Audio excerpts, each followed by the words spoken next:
Buenas tardes, nos encontramos en estos momentos con el doctor Enrique Marco de Lucas, que es vocal de neuroradiología en el 35º Congreso de la SERAM. Él es especialista en neuroradiología en el Hospital Universitario Marqués de Valdecilla de Santander. ¿Qué tal, doctor? ¿Cómo está? Hola, muy buenas.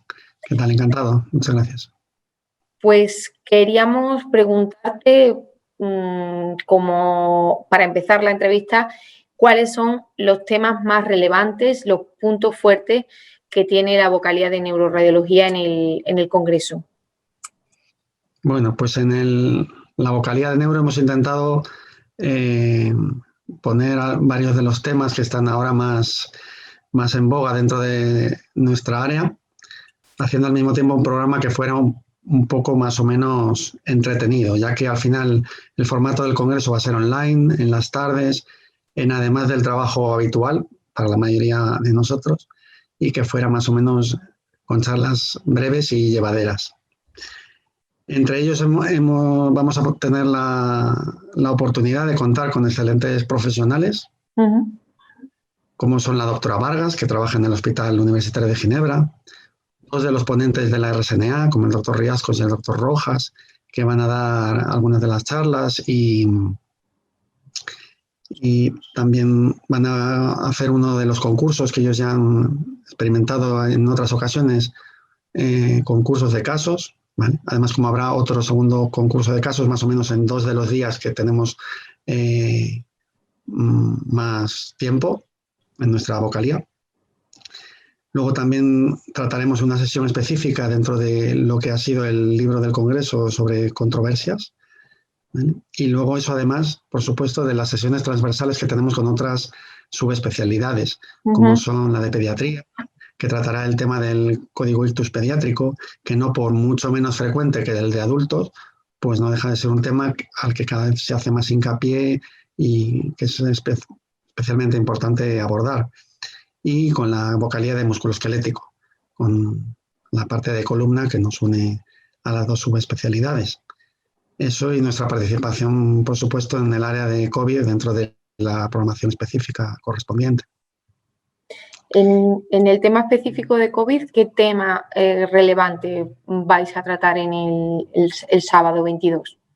Hay una presentación de nuestros compañeros del Hospital de Belviche sobre su experiencia un poco, que ellos también han publicado, acerca de las complicaciones neurológicas más frecuentes dentro de los pacientes normalmente graves con COVID, ¿no? Gran parte de los pacientes no, evidentemente, tienen una importancia mucho menor y mucho menos frecuente que las complicaciones, ¿no?, de torácicas, respiratorias, pero sin embargo sí que se ha visto que algunos de ellos, una parte significativa, hacen complicaciones neurológicas. Parte de ellas no tienen trascendencia por imagen, pero algunas de ellas sí, ¿no?, tanto como el incremento de los ictus, etcétera, una serie de complicaciones, encefalopatía, etcétera, que bueno, es importante conocer, ¿no?, dado que es el tema, pues, que seguramente ha cambiado vamos, por lo pronto el Congreso.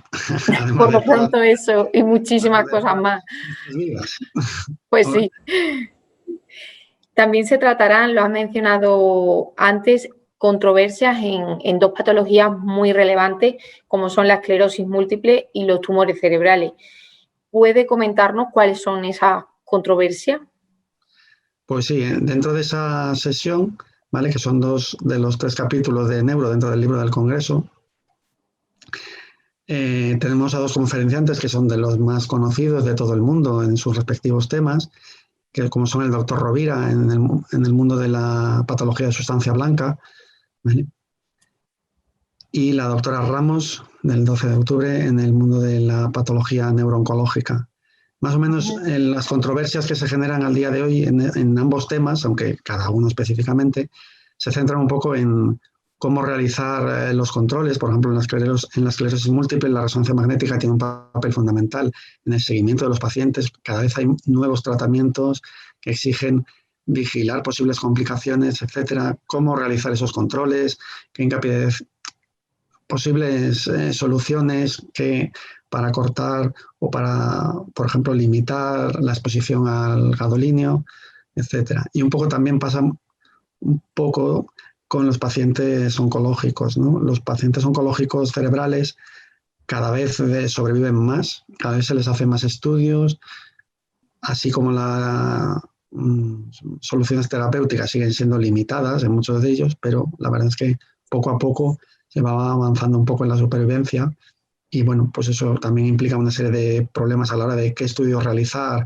o cuándo, ¿no? Que es un poco y las posibles trampas que tienen los diagnósticos en cada una de las fases evolutivas del tratamiento de estos pacientes, ¿no? Que es un poco lo que se tratará en estas presentaciones.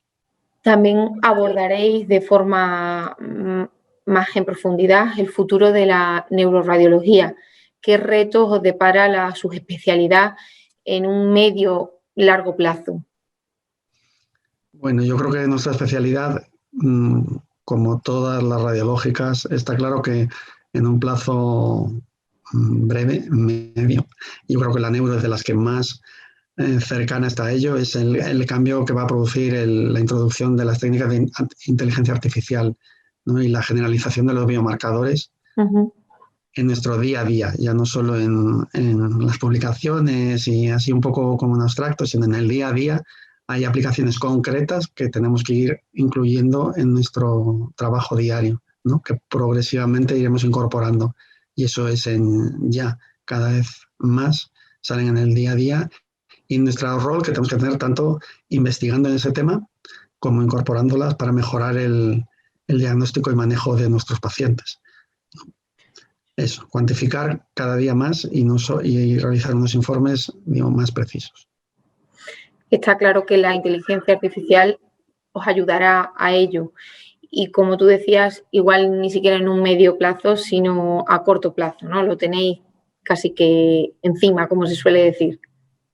Sí, al final muchos de los estudios de inteligencia artificial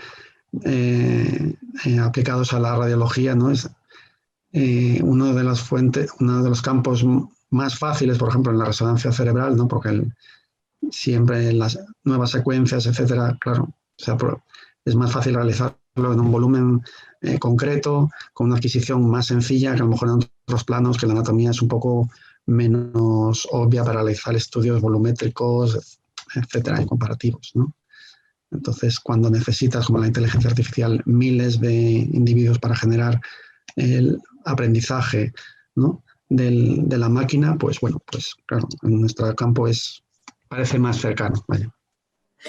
Pues muchas gracias, doctor, por habernos descrito todas las novedades que va a presentar la vocalía de neuroradiología en el Congreso. Muchas gracias por atendernos. Muchas gracias a vosotros.